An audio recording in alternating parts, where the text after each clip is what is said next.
comment ça va? Je suis contente de vous retrouver aujourd'hui. J'espère que tout le monde va bien à la maison depuis la vidéo de lundi. Vous avez pu faire toutes les petites activités que je vous ai proposées avec papa et maman. Et aujourd'hui, je vais vous proposer de nouvelles petites choses. D'abord, on fait la date ensemble.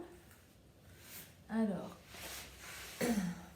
sur le panneau de aujourd'hui, vous voyez que l'étiquette, elle est jaune. Donc, quel est le jour qui est jaune dans la semaine? Ça commence par le son M. C'est le mardi. Ça commence par la lettre M. Mardi. Ok, au revoir le mardi. Après le mardi, c'est le... On tourne la flèche. C'est le mercredi rose. On se repose. Parce que d'habitude, quand on est à l'école, le mercredi, nous avons école que le matin. Mercredi, qui commence par le son M. Parce qu'il y a la lettre M comme mardi au début. Mercredi. Aujourd'hui, c'est mercredi. Hier, je vous ai préparé quelque chose. Alors, si vous avez des grandes feuilles à la maison, vous pouvez utiliser des grandes feuilles. Mais généralement, c'est un peu des choses qu'on trouve à l'école. Donc, vous pouvez prendre des petites feuilles, des feuilles A4 et avec du scotch, en coller plusieurs.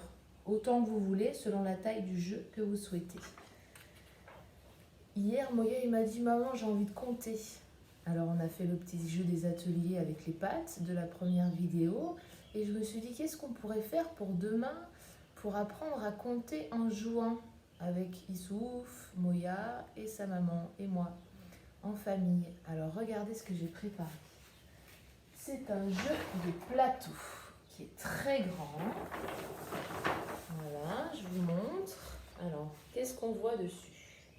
On voit d'abord la fusée.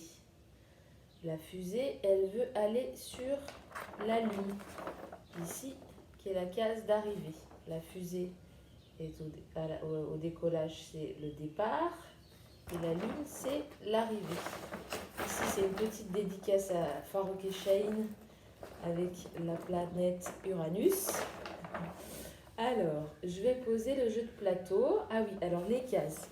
Il y a ici la case passe ton tour, la case retour à la case départ, relance le dé ici en bas et retourne à la case soleil qui est ici. Ok? Donc je vais poser mon jeu par terre. Je vais essayer d'incliner un peu, voilà, pour que vous voyez un peu mieux. Bon, on ne voit pas beaucoup. Mais le principe, vous l'avez vu sur le jeu de plateau. J'ai fabriqué un petit dé. J'ai envoyé à papa et maman un tuto pour fabriquer un dé. Moi, j'ai pris un cube d'un jeu de puzzle de Moya. Et j'ai recouvert le cube de papier en dessinant les points du dé. Pour les oisillons, on peut faire un dé avec seulement les points 1, 2, 3. Pour les oiseaux, on peut faire aussi un dé avec les nombres écrits. Ok? Comme ça, on apprend, si on ne sait pas encore très bien, à lire les nombres. Ok. Hop. Donc la fusée veut aller sur la Lune. Je lance mon dé. Je montre la face que j'ai obtenue. 1, 2.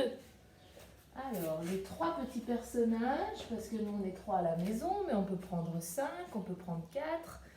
Hein, on peut inviter les frères et sœurs qui sont avec nous pour jouer. Donc, il y a le zèbre, la vache et l'éléphant. On les pose au départ. Moi, je prends la vache. Vous vous souvenez combien j'ai obtenu en lançant mon dé? 2. Donc, je vais avancer de 2 cases. 1, 2. Ok? Après, si c'est le tour de Moya, par exemple, il va lancer son dé. Hop. Un peu difficile pour Moya de compter jusqu'à 6. 1, 2, 3, 4, 5, 6. On prend le zèbre, par exemple, s'il a le zèbre, et on compte 1, 2, 3, 4, 5, 6. Vous avez compris le principe? Alors, c'est comme je vous ai dit en début de vidéo, c'est pas forcément évident qu'à la maison on trouve des grands panneaux de feuilles comme ça. Mais c'est pas grave. On peut faire, vous savez, dans la classe, il y a le jeu de plateau des fruits et légumes. Il est assez petit. Le jeu de plateau du petit chaperon rouge. Donc on peut faire un format petit. Et si vous avez envie de faire une grande feuille comme Amélie, eh ben vous demandez à papa et maman de coller les feuilles ensemble avec du scotch. Voilà pour le jeu, pour apprendre à compter. Hop, j'enlève les personnages, je les remets de côté pour jouer tout à l'heure. Tous ensemble, hop.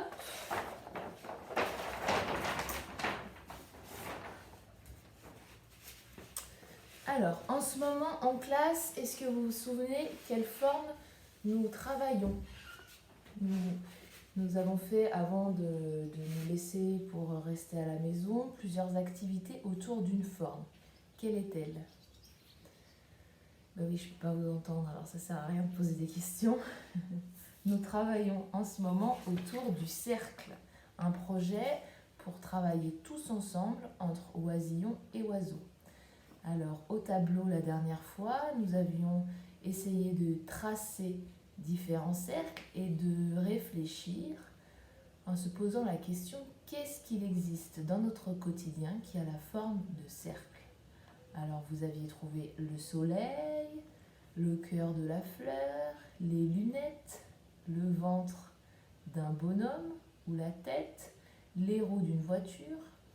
Alors avant de commencer l'activité que je vais vous proposer, vous pouvez essayer d'imaginer d'autres objets, d'autres éléments de votre quotidien qui ont la forme d'un cercle. Ok? Et de faire ça en traçant des cercles rouges sur une feuille, comme je l'ai fait. Alors c'est pas obligé de reproduire exactement ce que j'ai fait sur la feuille moi ce matin, mais vous pouvez essayer, si vous avez d'autres idées avec vos parents, vos frères et sœurs, vous les tracez en rouge et vous complétez avec les tracés de l'élément. Ok? Ça, c'est la première étape. Ensuite, j'ai préparé deux petites activités. Une pour les oisillons, une pour les oiseaux. Alors, pour les petites sections, regardez, Moya, il l'a déjà fait hier. Alors, je m'approche un petit peu. Si vous avez à la maison des bouchons de bouteilles, vous savez, les petits bouchons de bouteilles d'eau, que ça soit bleu, vert, n'importe quelle couleur.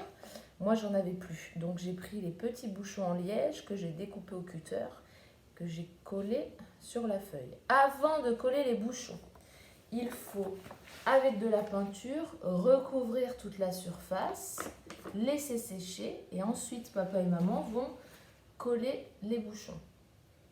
Par la suite, les oisillons, ils vont prendre leur feutre de couleur, se mettre en haut du bouchon, descendre en bas du bouchon et remonter pour fermer le cercle. Vous avez vu Moya comment il a fait au début? C'était très gros et puis il n'avait pas forcément fermé les cercles. Et au fur et à mesure, son geste est devenu plus précis et il a fait des cercles presque comme les miens. Voilà. Et ensuite, vous pourrez l'afficher dans votre chambre si vous avez envie. Pour les oiseaux, ça va être la chasse. Attention de ne pas casser les objets de papa et maman. La chasse au cercle à la maison. Alors, vous allez essayer de trouver différents objets qui ont la forme d'un cercle. Alors, je vous montre ce que j'ai trouvé. Un rouleau de scotch, le plus petit. Le couvercle ou le bas d'un pot de pâte à modeler, un gobelet en plastique. Vous voyez que j'ai essayé de chercher des cercles du plus petit cercle, du plus petit élément au plus gros. Ensuite, le contour d'une boîte.